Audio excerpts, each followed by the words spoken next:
2011, summertime, second trial. They used unlawful standards to criminalize legal things, including the sale of the Senate seat, which eventually the appellate court reversed. They called it routine political log rolling.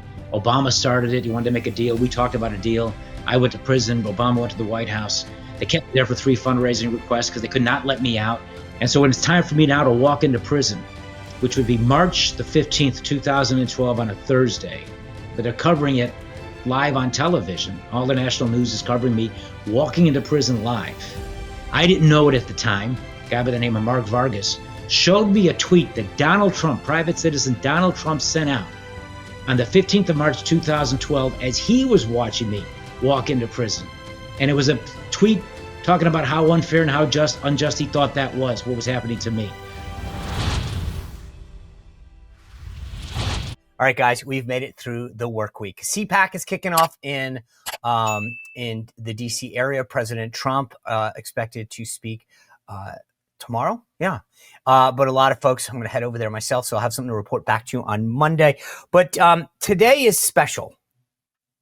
You probably have heard of Rod Blagojevich. He is the former governor of Illinois.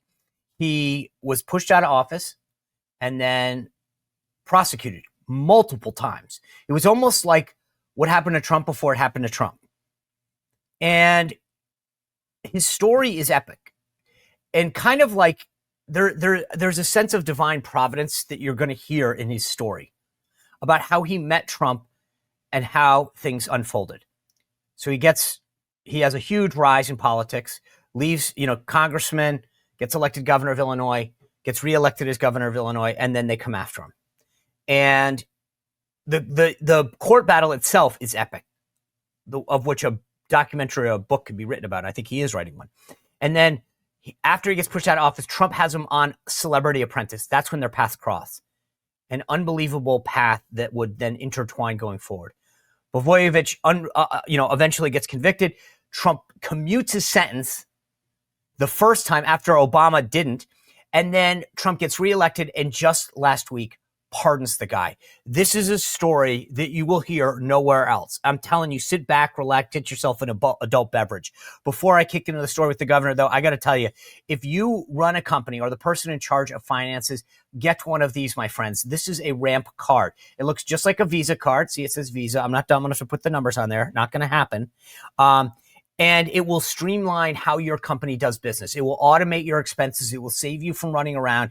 One of the folks that was a guest on the show probably 4 months ago now said that they went and flipped over to Ramp. My company, by the way, is on Ramp.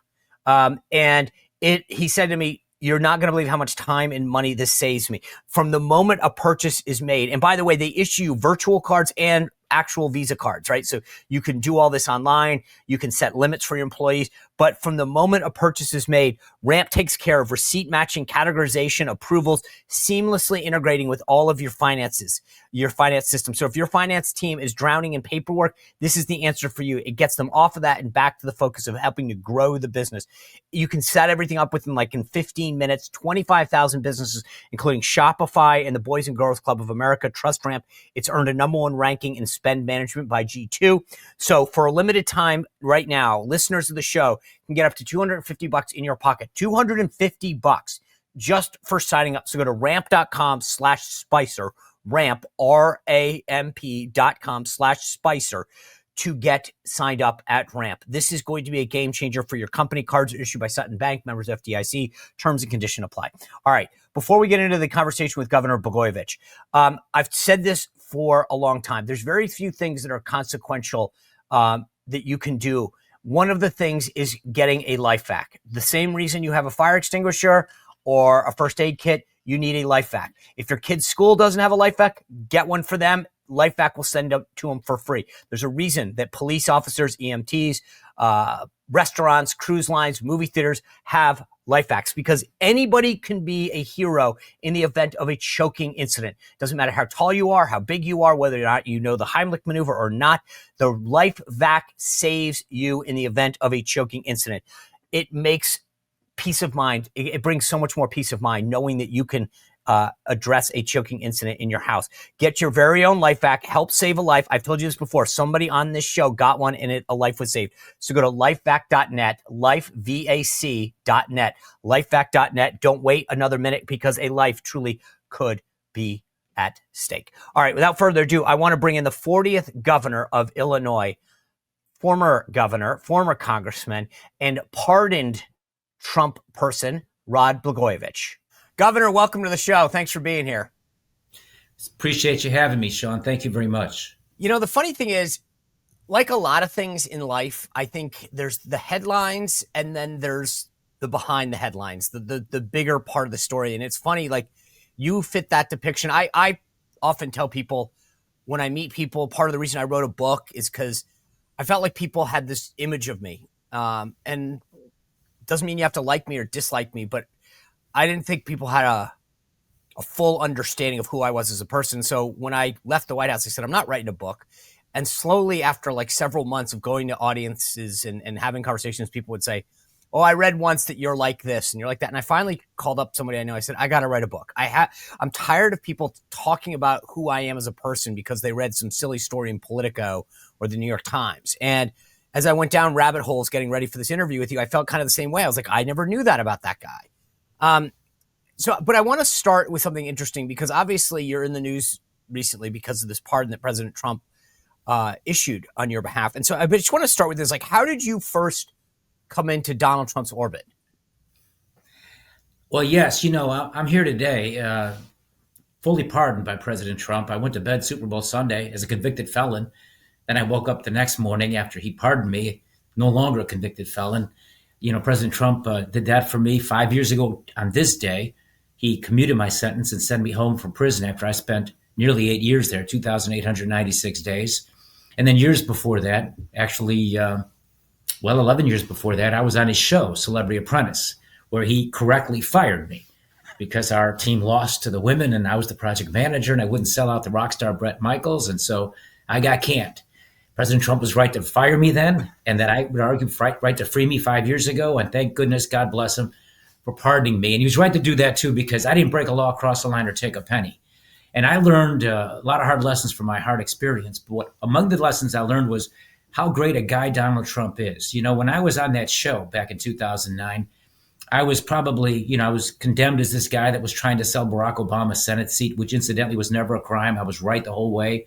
The appellate court reversed that years later after I was in prison. But Donald Trump was the only man, a person of prominence in America who actually didn't believe the lies that were being told about me. And I'm on there fighting by myself. I get thrown out of office. It's a terrible lie that they said. And, at that time, Obama was a demigod. The media had propped him up to be something that he never really was. He was the idea we liked, but he wasn't that person. But in any event, I was condemned worldwide. And one person kind of saw through it. It was Donald Trump. And so he saw me, I think, on the David Letterman show, Sean, and I was invited to do the Celebrity Apprentice show, a show, incidentally, I never watched because I was busy being the governor. And then I did the show. And, among the things I experienced on that show was Joan Rivers, a very nice woman, haranguing me for serving her a hamburger that was apparently a little cold, one of the projects. But the thing I really learned was Donald Trump being such a nice, kind man. He was so kind to me off the camera. He was kind to my little girls because he saw little girls who were hurting because their father had been so maligned and was facing a long time in prison. Kind to my wife. And people don't realize what kind of a nice person, a kind person he is. And so my relationship with President Trump began on that show. And look, I've been fired before. He's not the only guy who's fired me. They fired me when I was governor, which they shouldn't have done. But he's the only guy who's fired me who I really love. Well, it was a show. So, but take us back to that day. You're on the David Letterman show doing the rounds after leaving the governorship. And does someone just call you and say, hey, Governor, Donald Trump wants to have a conversation? Or is it like Mark Burnett, the executive producer? And what's your reaction to that conversation? Well, yes. I was typecast as such a scoundrel back then, Sean, and I couldn't make a living. When you face something like that, people in politics, understandably, they're afraid, so they run away from you. They treat you like a leper. I was so maligned in the media, and I was the only guy in Illinois politics who didn't get rich in the business, but they took away my job, and I didn't have any income, and we have a mortgage, and we had our daughters in school, and And it was hard to make a living. And then I discovered that in the entertainment world, you can probably make a living. But the problem was I was being offered, because I was typecast as such a scoundrel, I was being offered these crazy things like the HBO show. Back then there was a show called The Bunny Ranch, another show that I never watched, by the way. And it was about a house of prostitution in Henderson, Nevada. And they thought I was perfect for the role of being a greeter. So when these guys, these Johns would go to the whorehouse, I would greet them, right? This is how and they offered me 6 figures to do it. But I got 2 little girls, and frankly, I didn't go to law school to be that, so I politely declined. And there were other opportunities. You know what's funny, Governor? Is first of all, it says a lot about you, because there's a lot of people that would take whatever it could be, right? And there's something about looking yourself in the mirror, and you keep remarking about your girls, and there's something that says, I want to be able to look them in the face and say, Daddy's working hard, but not embarrassing. And I when you say that, it strikes something in me, because I remember some of the offers that I got afterwards, leaving the White House, and said, if you'll do this in this commercial. I literally had one commercial offer me $500,000 if I did this sort of silly little thing. And I looked at my wife and I said, if you think this is worth it, I would do this for the family, but I have a hard time looking myself in the mirror saying that I'm, making a fool of myself just so that we could say we have extra money. And, we weren't rich, but we weren't poor. And I said, I don't. So I think that story makes people need to understand that like you do get offered some money that could really help, but also it's you got to look at yourself in the mirror. And I think that's something that speaks to your character. Well, that one, maybe my character, I think you're right. Here's one that speaks to my vanity. I was offered $10,000 to shave my head on TV. And I didn't want to do it because I'm vain and, my hair colors are constantly changing. You do have good hair. You do have good. Well, it's darker now than it was when I left prison. But I wasn't going to shave it for $10,000. And that was not about honor or character. That was just pure vanity. Yeah. But I did get this wholesome offer. 2 things. NBC offered me a position on a show called I'm a Celebrity, Get Me Out of Here, where they put you in the jungle in Costa Rica with other celebrities, and the public watches you live on television, and they vote you off the island. And the judge wouldn't let me go. They took my passport, so I couldn't do that. But my wife did it. My wife, Patty, did it. Ate a tarantula on national TV because it was a way to, frankly, support our children. She was really heroic the way she did it. I think President Trump saw her, because he would tell me on Celebrity Apprentice how much he saw her on that show, how much he liked her. And then after that, his people offered me the spot on Celebrity Apprentice. It went through my publicist at the time, a great guy by the name of Glenn Selig, who was killed in Afghanistan while I was in prison. He handled all of that. And then I showed up in New York and met President Trump, and he was so good to me. He saw a guy that was being brutalized in the media, and he saw a guy that was fighting back. And I think in some respects, maybe, Sean, he saw a little bit of himself in a smaller version of himself in me. And, the great irony is that what they ended up doing to me, they ended up doing to him, right. And this whole weaponization, I think, started with me, and they took it to a higher level to do it to President Trump. So in some respects, Sean, I don't know President Trump very well, except I know how great he's been to me. It's really been a one-way street. He's always done things to be kind to me. But I think that there's something about when, weaponized prosecutors go after you the way they did President Trump, so corrupt, so dirty, so un-American, what they did to him, trumping up fake crimes for partisan political reasons. When you recognize it happens to somebody else, it creates a certain bond of shared experience. And I think in that respect, President Trump and I have a unique understanding. I'm not claiming to be, close to him, and I'm not. But I have to say this: I sure do owe him. And if he ever asked me to do anything, just about anything, except maybe that whorehouse in Henderson, Nevada, I think I'd do it.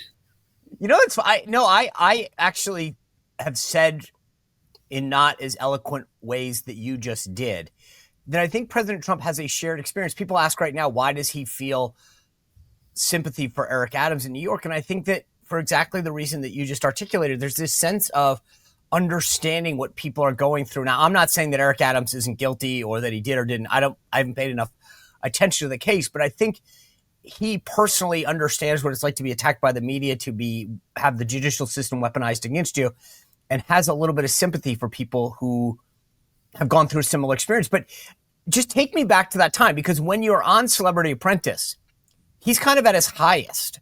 He hasn't announced for office yet. Everybody still wants to hang out with Donald Trump.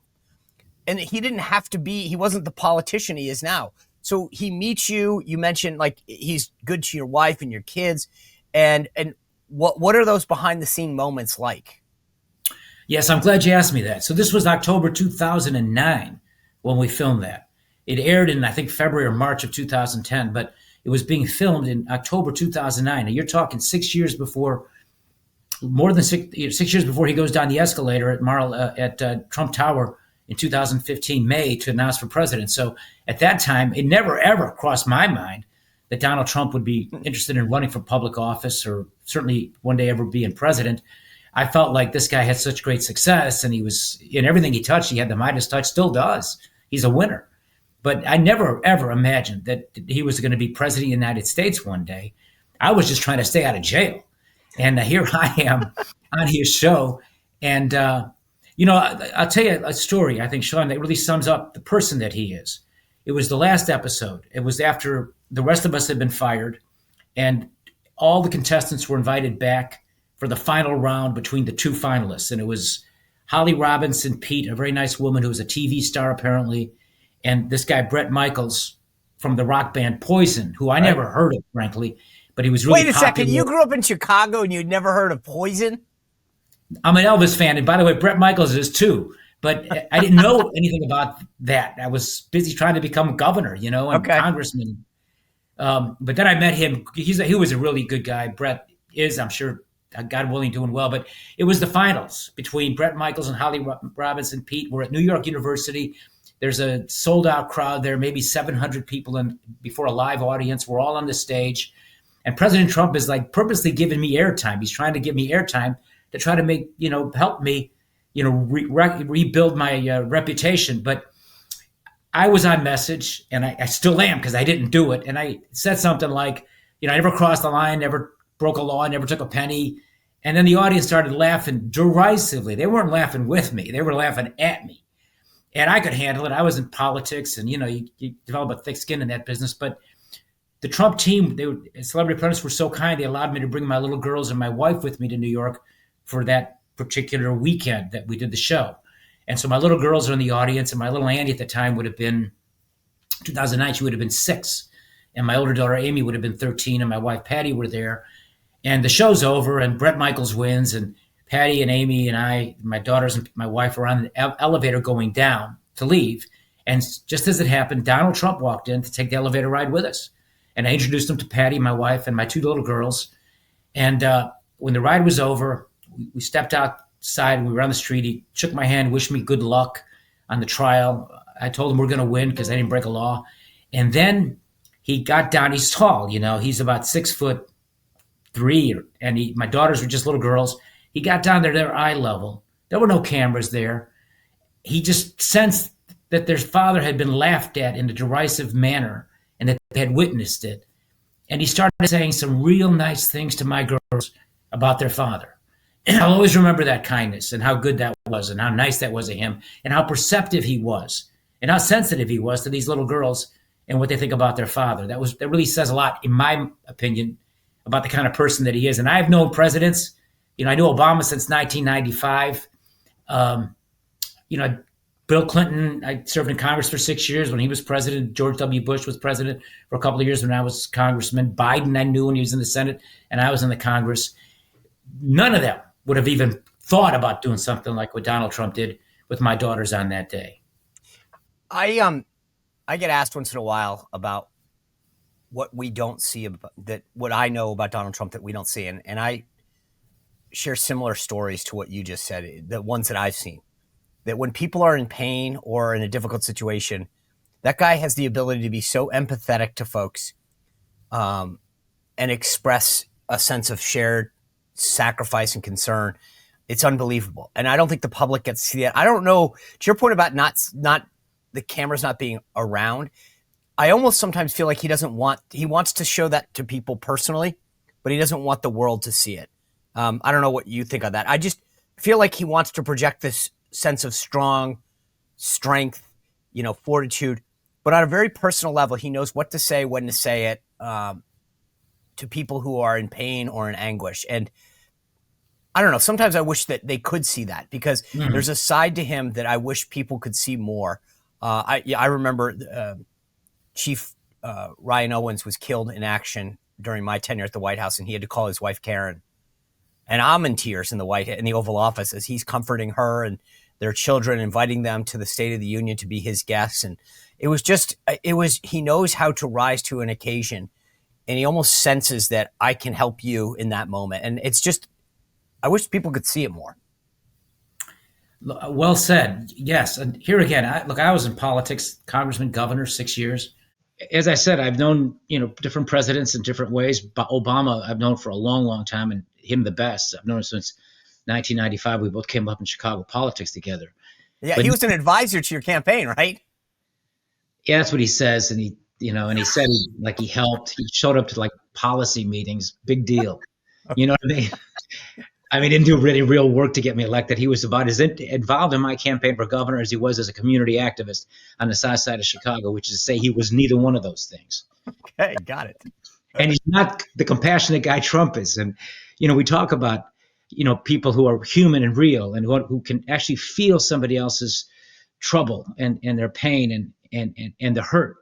And President Trump has that capacity, very different from all those other presidents I met, and very different from almost everybody in politics that I've known. There's some politicians, elected officials who sort of have that, but very few. And that's the sad thing about the way President Trump gets treated by the media, is that he is the most real of these presidents and the most real of these politicians. I think it's another reason why he's got such a strong base of support, because most of the American people get it right, and they see that as well. But I've experienced it firsthand, not just the pardon, not just the commutation, but that kindness to my little girls on that elevator that day. When I was in one of my darker moments, as you can imagine, when you feel like the whole world's coming out to get you, and you're about to go to trial and you're facing all these fake charges, but they're talking about life imprisonment. And here's Donald Trump with my little girls, so kind and so good. I'll always remember that. Yeah. So you finish up the show, you get sentenced to jail. Do you ever stay in touch with the guy, or is it the show's over and what's the contact like with Trump after the show ends as your judicial woes continue? Well, so the show aired, I think, in March or February. I think it was actually March of 2010. And my first trial began in June of 2010. It was a long trial. Like on the 20th of August, they failed to convict me on any of the corruption charges. And then they were hung juries. And it's hard to get acquittals when, I'm a Democrat governor. You're going to have some Republicans on the jury. They don't like you. And you're a politician. It's very difficult when you find yourself in that position. But we shocked the world. They didn't convict me of any of their corruption stuff, 23 counts or something. And then they announced right away they were going to try me a second time. So right after the Celebrity Apprentice was over, it aired. And then before the first trial, I received a nice note, handwritten note by Donald Trump. And this would have been June of 2010. And he thanked me for being on the show. And he said that was their best rated season up to that point. And it was pretty nice, right? Did you save it? You still have it? I saved it, but I saved it never thinking he's going to be president of the United States and maybe one day be on Mount Rushmore, because I think he's going to be a great president. No, I saved it because I felt a real sense of friendship to a guy I hardly really knew. I saved it as a personal memento from a guy who was so good to me. That's why I saved it. And I still have it. So good. Now it's worth a lot more. Yeah, but see, I didn't sell a Senate seat. I'm not selling that. I get asked all the time. Like, I have a bunch of signed stuff for him, my commissioning document. And for, I don't know, if it's the same. I'm like, no, I'm not selling this. This is an honor to have. I don't know that my grandchildren will ever want it, but I'm like, I'm not just giving this up. Someone's, offered a decent chunk of change, but I'm with you. It's kind of personal and cool now. Right. All right. So you get this note. Let's keep going. So how do things start to play out for you? And is there any contact? No, not at that point. But now, here's what happened. So between the first trial and the second trial, this would be now, we're talking 2011. Now the Republican candidates are lining up to run for President, Romney and McCain. And I think McCain, no, but Romney at that time, I think Santorum, I think Newt Gingrich, others, 2011, 2012 cycle. And suddenly Donald Trump's name was starting to be mentioned. And I was given a talk somewhere here in Illinois, getting ready for the second trial. And I was asked about Donald Trump, whether or not, I thought, his candidacy was legitimate. And I was asked this question by these smug media, reporters who really don't know anything about politics. They don't play the game; they just cover it, and they think they know, but they really don't know. And they were dismissing his chances. And I remember vividly saying, you know what? And the Democrats were laughing at it. And I was a Democrat governor. My fellow Democrats would make a big mistake to underestimate Donald Trump. Here's a guy, they'll underestimate him like they did Ronald Reagan back in the late 70s and throughout the 1980s. They'll underestimate Trump, like Lincoln was underestimated back in the late 1850s and in 1860, when people didn't think there was any chance that Lincoln could be president. This guy, I said, he wins at everything. He works hard. He's really smart. He's tough. And he has convictions and beliefs. And he'll stand up for these things. I remember saying this. And, it's interesting, too, if I could just say one more thing about the previous experience on Celebrity Apprentice. You'll find this interesting because this better than me because you work with him. But he's the hardest worker in the world. He's hands-on. He works hard, and he's not just above it all. He works hard. And I noticed that on Celebrity Apprentice while we're filming his show. And they would wake us up at like 5 o'clock or 5:30 in the morning for like they call curtain call, or some sort of thing where you get lined up and you get your makeup. And we'd start filming like around 7 or 7:30 in the morning. He'd be there. And all day long you're filming, you're doing your projects. And then in the evening we get together in that boardroom, where you're either going to survive for another episode or get fired, right? But during the course of that day while we're filming the show, it's at Trump Tower. I was on an elevator coming back from a project with Darryl Strawberry, New York Yankees and New York Mets and Los Angeles Dodgers, superstar baseball player, great guy, by the way. We're coming back from the project we did, and there's Trump. And he's got a couple of people with him, and he sees me in the elevator, and he asked me to come out. He introduces me to these people, and it was a couple from Milan, Italy. I'll always remember that. And he was literally showing them office space to rent a Trump Tower, and he was showing them the build-out of that space. And I was really impressed with the fact that he was so hands-on. While we're filming this show, he's taking the time to personally, try to bring tenants into his building and to actually show them how their office space would work and how it could look if they, signed the lease and became tenants. So, he still does that, by the way. You walked through a Trump property with him ever, still to this day? And I've been through several of them with him. He stops and he's like, bring someone, hey, look at this thing, move that vase there, push this. I mean, like, he is unbelievably hands-on. I toured the Trump Hotel with him in Washington before its official opening, and he knew down to the spec the different aspects of the hotel, the flooring, the ceiling covers, the drapery. I mean, like, it was just, it is unbelievable how hands-on he really is. Yes. And so that would have been October 2009 when that happened. But fast forward 2011, summertime, second trial. They use unlawful standards to criminalize legal things, including the sale of the Senate seat, which eventually the appellate court reversed. They called it routine political log rolling. Obama started it. He wanted to make a deal. We talked about a deal. I went to prison. Obama went to the White House. They kept me there for 3 fundraising requests because they could not let me out because it was so highly charged and political. And so when it's time for me now to walk into prison, which would be March the 15th, 2012 on a Thursday, one of the worst days of my life, but they're covering it live on television. All the national news is covering me walking into prison live. I didn't know it at the time, but years later, in fact, 5 years ago today, I learned about it because that's the day Trump pulled me out of prison. And a young guy who helped me come out worked with my wife, Patty, to help me come home, a guy by the name of Mark Vargas, showed me a tweet that Donald Trump, private citizen Donald Trump, sent out on the 15th of March, 2012, as he was watching me walk into prison. And it was a tweet talking about how unfair and how unjust he thought that was, what was happening to me. So even then, he was, kind to me. And then another, which by the way, no one that again, this gets back to the point that you were making earlier, Governor. That's not the time when you get a lot of friends. The day you're walking into prison usually isn't when people are sticking their neck out for you. And there he is tweeting out support for you. Well said. I'm so glad you brought that up. Absolutely. What does that say about someone who does that? It's remarkable. Here's another thing, Sean. So I can't get justice in the courts. They reversed the appellate, the sale of the Senate seat, the thing I'm known for, the thing they arrested me for at 6 o'clock in the morning with a 24-member SWAT team around my house. I'm the governor of Illinois, a hostage negotiator. How ridiculous was that? And they did this big press conference with all these lies, and they cover up 98% of the FBI tapes.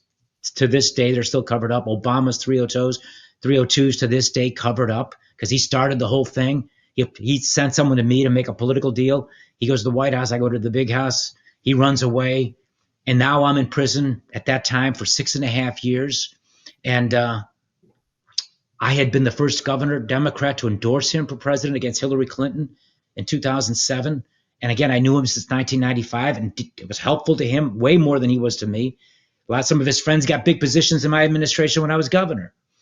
And now we're asking him, and I wouldn't talk about him, and there was nothing to talk about because it was political, it was horse trading. But I could have made it easy on me if I would say certain things about him, but I wouldn't do it. In any event, now we're asking him to see if he can cut me loose when he leaves on January 20th, 2017. He's been president for 2 terms, and we even say don't even let me out the day you're leaving, so we don't embarrass you when you leave the White House on the 20th of January, and I limp out of prison on the 20th of January. Just cut my sentence in half from 14 years to 7, which would make me a governor who spent more time in prison than anybody, I think, in American history. That's all you got to do, and I'll limp out of prison 9 months later, in October 2017. And he had commuted the sentence of a guy by the name of Bradley Manning, who had committed treason against our country. Got 35 years in prison. By the time Obama had a week before pulled him out of prison, he did like 6 years or 7 years, he'd become Chelsea Manning. He had changed his gender while he was in prison with the taxpayer money. Obama pulls him out. Then he pulls out a FALN terrorist who was conspiring to blow up federal buildings. Out in Colombia, right? Yes. And this guy had refused an offer of clemency from Bill Clinton in 1999 when Clinton had let out some of his co-conspirators. They had renounced that they would do anything like that again. This guy wouldn't even do that. So he stayed in prison. Obama pulls him out. Now I think my chances sure look good, I mean, I've already done 6.5 years, and none of it was criminal, and Obama knows it because he started it. And I've got Democrats, old friends like David Axelrod, Democratic congressmen and women from Illinois, and some others lobbying him to let me out. He doesn't do it. 1 month later, President Trump has been president for less than a month. I'm called into the case manager's office, and they say, I was told, the woman tells me that the White House the pardon office has just asked for your records from prison, and we can't send them unless you signed a waiver. And of course, I happily signed it, but that told me Trump himself wanted to see what kind of an inmate I was, whether I was well behaved. He already had his eye on maybe trying to see if there was a way to get me out of that nightmare that I was living, that deep, dark valley I was in. I had sat with him in the private dining room when he had talked about you and Sheriff Joe Arpaio and others, and had asked the counsel's office for several of those files. And it was just interesting to watch that system. So play this forward for a second. So you sign this thing, and now you've got to go to bed that night thinking to yourself, hey, there's some light at the end of this tunnel. Look, this whole thing that I'm telling you, Sean, God bless President Trump, him personally, but he's God's instrument. This whole thing's a miracle. That my convergence, the convergence of events that would lead me in my life to intersect with Donald Trump's and be on his show, Celebrity Apprentice, during those years of trouble that I was in, and that he would be the one 5 years ago on this day to pull me out of prison, and that the people, some of the same people who did to me what they did, Fitzgerald, Comey, those people, Mueller, would be the ones who would go after him on Russian collusion and the other things. And that then President Trump would face what he faced in this last election with these phony charges by these Democratic prosecutors, in front of Democratic judges and Democratic jurisdictions, in front of Democratic juries, this hyper-partisan weaponization of prosecutions, which is terrible what they did to Trump, terrible what they did to me, but frankly, even worse what they're doing to the American people and to our country and to our democracy. But that they would do that to him, and that my life would intersect with his like that, and that he would have me on his mind. This is a miracle. It's God. I have no doubt about it. And So what happens next? Like I said, you got it. They tell you, hey, Governor, there's some papers that you have to sign, and you got to think to yourself, okay, something's coming. When does that happen, and how does that transpire? so I know enough about politics, and I know enough about that system, that court system, having been through it the hard way. What he gave me then in February of 2017, after he'd been president for a month or less, he gave me what we inmates call hope time. He gave me hope time because I'd exhausted all of my opportunities. I couldn't get justice in the courts. Obama now passes me by. I had one play left, the United States Supreme Court. And we believed we had a real good chance to get in there on the merits for sure, because the standard they used to convict me, it was one never used anywhere else in the United States in any other jurisdictions, and only once in the jurisdiction, the Seventh Circuit, that covers Illinois. So therefore, the Supreme Court has to take this case because they have to clarify where the lines are when you're requesting campaign contributions, because that's all this was. So we think we got a real good chance. Having said that, they only take 2% of the cases. So you gotta, you need to have the merits, and you gotta hopefully get their attention so they see it. But we thought we'd have a shot. And my belief was correctly that the White House and the people around President Trump would say, let him play out his legal remedies first before you intervene. You should be the last resort for, correct a wrong. And so at that point in 2017, February, my belief was that's how it would play out. It would take about another year for us to go to the Supreme Court. And this was correct. But what he gave me then was 1 year of prison where I had hope time, where I wasn't just hopeless, that Obama had passed me by. It was and all I had left was the Supreme Court. I still had two hopes, the Supreme Court and President Trump. And then the Supreme Court in 2018, the spring, 1 year later, decided it looked like they were going to take the case. The Supreme Court reporter, or this media outlet that covers the Supreme Court, predicted on Friday night that they were going to take my case. Of course, I follow this stuff carefully, Sean, because it's almost life and death. I want to go home to my family. And but I wake up Monday morning, and always I would get the bad news, because it'd be on the news before even my lawyer or my wife could tell me we lost again, or we didn't get justice like we were seeking. And so it was on all the news outlets early in the morning that the Supreme Court declined to take the case. If they took it, they reversed it, no doubt. But they didn't take it. Now it's only Trump. That's all that's left. And here again, the hand of God and the kindness of Donald Trump. That night, Monday night, after the Supreme Court said they weren't taking the case, my wife Patty is invited to go on Tucker Carlson's show on Fox. And Tucker was so kind to her, and he brought up, the nature of the circumstances, and that if I didn't get help from Trump, I'm there for another 6 years.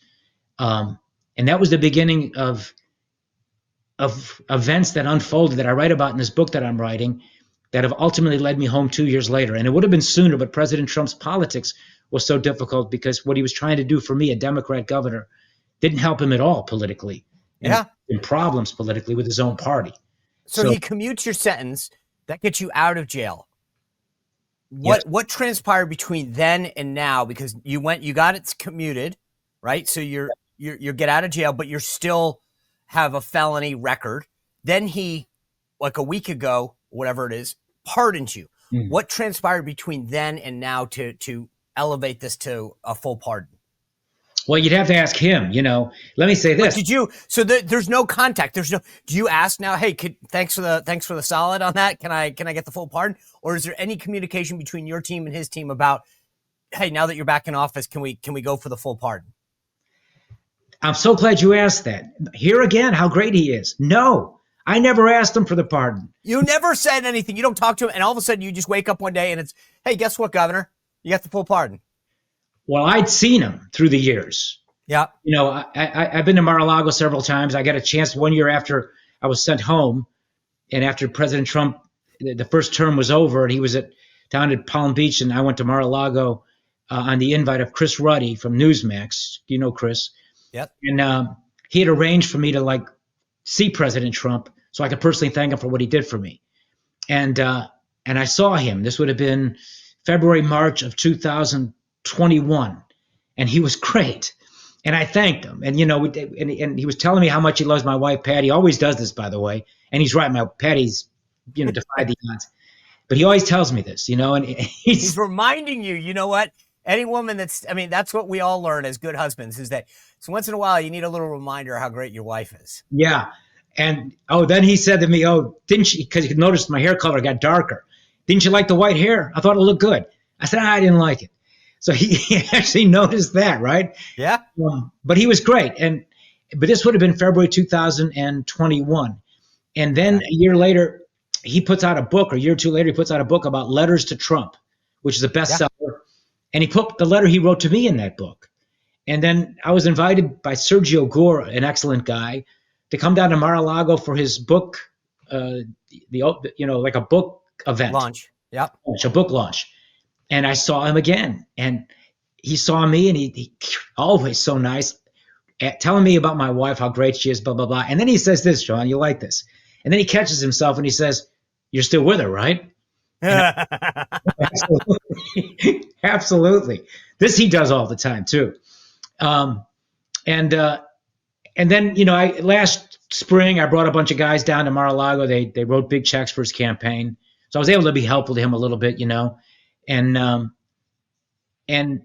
he just was really nice. And here again, does the pardon just show up the other day? I mean, literally, is there any heads up that you get, or did you literally hear it when I heard it?